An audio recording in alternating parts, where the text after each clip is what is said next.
Three jokers के issue number 1 के second part में खुशामदीद।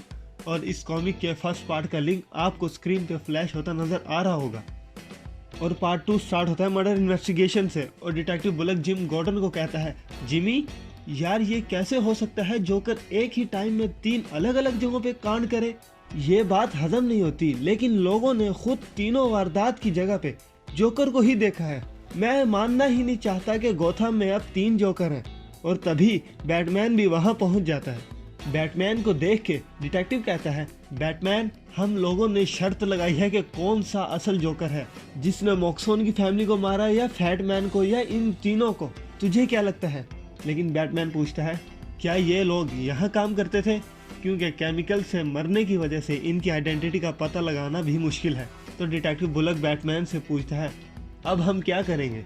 तो बैटमैन कहता है, हाँ तूने ठीक कहा था, ये भेगर ही थे, उसने 3 लोगों को मारा। क्या वो कोई सबूत दे रहा है या बस हमारा काट रहा है? बैटमैन की बातें सुन के जिम गॉर्डन पूछता है, बैटमैन तू किससे बात कर रहा है?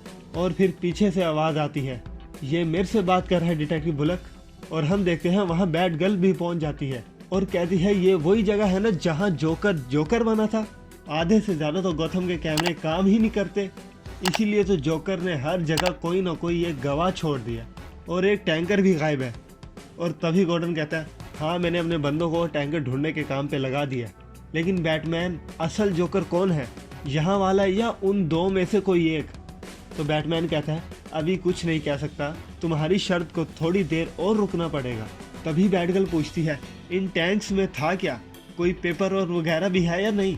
तो डिटेक्टिव कहता है, पेपर वर्क, और वो भी एस केमिकल्स का।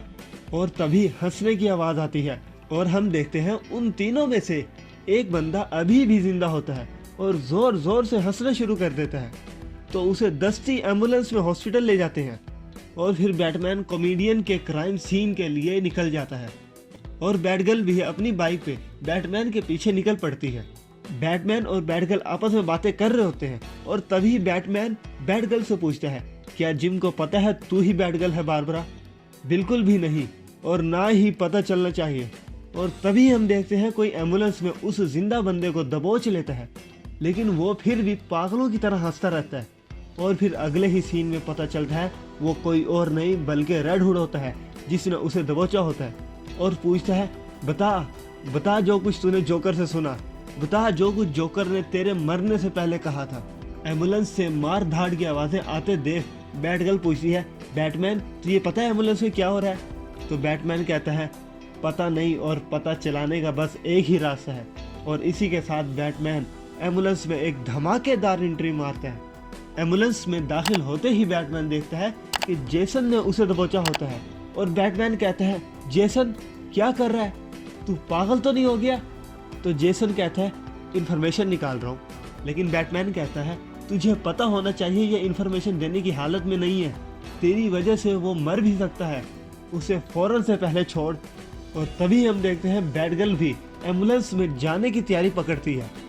अगले ही सीन में एक ट्रक दिखाया जाता है जो इतनी स्पीड से चल रहा होता है कि एक रकून बाल कुचलने से बचता है। और तभी हमें जोर जोर से हंसने की आवाज़ें आती हैं और हम देखते हैं ट्रक की विंडो से निकला हाथ देखने में तो जोकर का लगता है। और फिर ट्रक जंगल में कहीं रुकता है और वो नामालूम जोकर की तरह हंसते हंसते ट्रक से निकलता है और एक घर की तरफ जाते जाते कहता है, क्या मस्त जिंदगी है। अगले ही सीन में हमें पता चलता है वो ट्रक चलाने वाला जोकर ही होता है, लेकिन वो द क्रिमिनल जोकर होता है। और उस घर का दरवाजा खोलने वाला भी जोकर होता है, लेकिन वो कॉमेडियन जोकर होता है और कहता है, तुम लोग ही सारा क्रेडिट ले लो, मेरे लिए ना छोड़ना कुछ। लेकिन द क्रिमिनल जोकर उसकी बात इग्नोर करते हुए कहता है, तुझे पता है तूने मेरी शर्ट पहनी हुई है? तो द कॉमेडियन जोकर कहता है, हाँ तेरी ही है, मरना दे दूंगा वापसी, लेकिन अभी चल, बॉस ने बुलाया है, कोई इम्पोर्टेंट बात करनी है। तो द क्रिमिनल जोकर कहता है, उसे किसने बॉस बनाया? और इसी के साथ बैटमैन 3 जोकर्स के इशू नंबर 1 का पार्ट 2 भी अपने इख्तिताम को पहुंचता है। बाकी इश्यूज और पार्ट्स के लिए सब्सक्राइब करके बेल नोटिफिकेशन ऑन कर लें ताकि आगे आने वाली वीडियोस का आपको नोटिफिकेशन मिल सके।